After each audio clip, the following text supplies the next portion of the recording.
এই 7.5 ভরি সোনা প্রত্যেক বছর আপনি একটা দাম জানবেন যে কত টাকা ভরি চলছে। যত টাকার ভরি চলবে 7.5 ভরি সোনা যত টাকা হবে বছরে 5 লক্ষ, 4 লক্ষ, 3 লক্ষ, এই 7.5 ভরি সোনাটাকে প্রত্যেক বছর আপনাকে যাকাত বের করা লাগবে। কি পরিমাণ যাকাত বের করবে? রাসূল বলেছেন যে ধরেন আপনার 5 লক্ষ টাকা হলো 7.5 ভরি সোনার দাম, তো আপনি হাজারে মাত্র 25 টাকা যাকাত বের করবেন। 1000 টাকায় আপনি 25 টাকা যাকাত বের করবেন। 1 লক্ষ টাকায় আপনার যাকাত বের হবে 2500 টাকা। 5 লক্ষ টাকা যদি আপনার যাকাত বের হয়, টাকা থাকে, তারপর যাকাত বের হবে 12,500 টাকা। একটা আইডিয়া। তাহলে আপনার বাড়িতে যদি 7.5 ভরি সোনা থাকে, আপনার মেয়ে, আপনার স্ত্রী যৌথ আছেন, তাহলে আপনাকে এই সোনার যাকাত বের করতে হবে।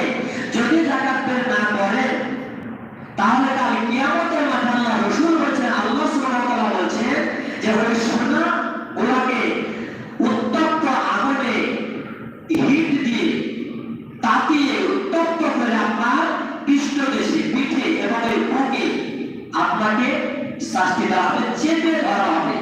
বলবে আমি তোর জমাকৃত সোনা, তুই গরিবদের হক মেরেছিস, তুই এতিমদের হক মেরেছিস, তুই অসহায়দের হক মেরেছিস, তোর বাড়িতে সোনাটা তুই যাকাত বের করিসনি।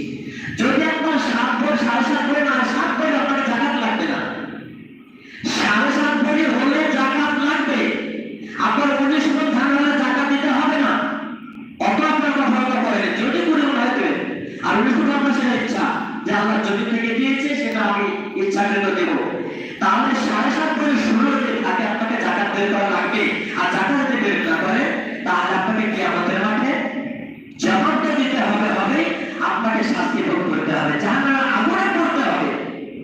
কারণ আপনি গরিবের হক পেয়েছে, অসহায়ের হক পেয়েছে, এতিমের হক পেয়েছে। এটা হলো সোনার যাকাত। আপনার বাড়িতে 52.5 ভরি চাঁদি আছে, রোপা 52.5 ভরি রোপা যদি থাকে, চাঁদি যদি থাকে, আপনাকে যাকাত বের করতে হবে।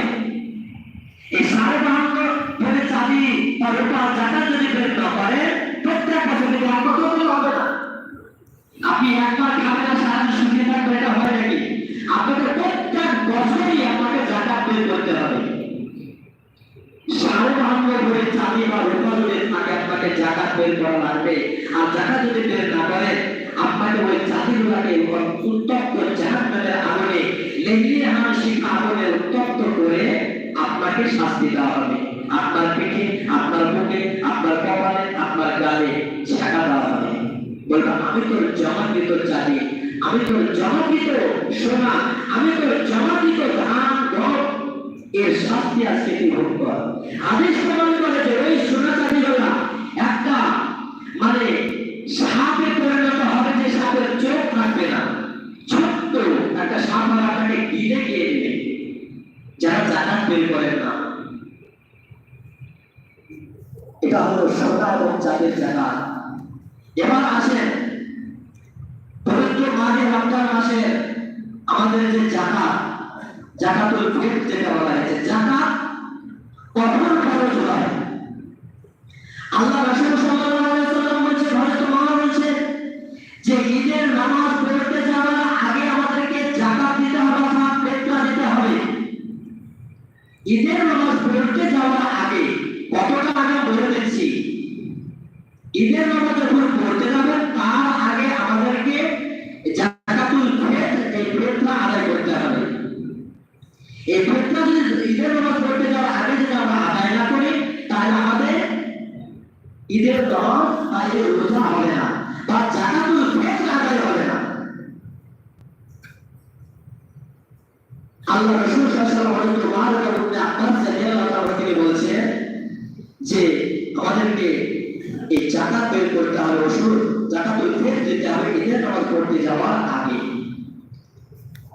এবার ধরে আপনি রমজান মাসের শেষ তারিখে মাগরিবের আগে, সূর্য ডোবার আগে আপনি ইসলাম ধর্ম গ্রহণ করলেন, আশহাদু আল্লা ইলাহা ইল্লাল্লাহ ওয়া আশহাদু আন্না মুহাম্মাদান আবদুহু ওয়া রাসূলুহু, আপনি ইসলাম গ্রহণ করলেন, আপনাকে যাকাত দিতে হবে, আপনার যাকাত ফরজ হয়ে গেল। আপনি রোজা পালন করেছেন না করেছেন সেটা নয়, আপনি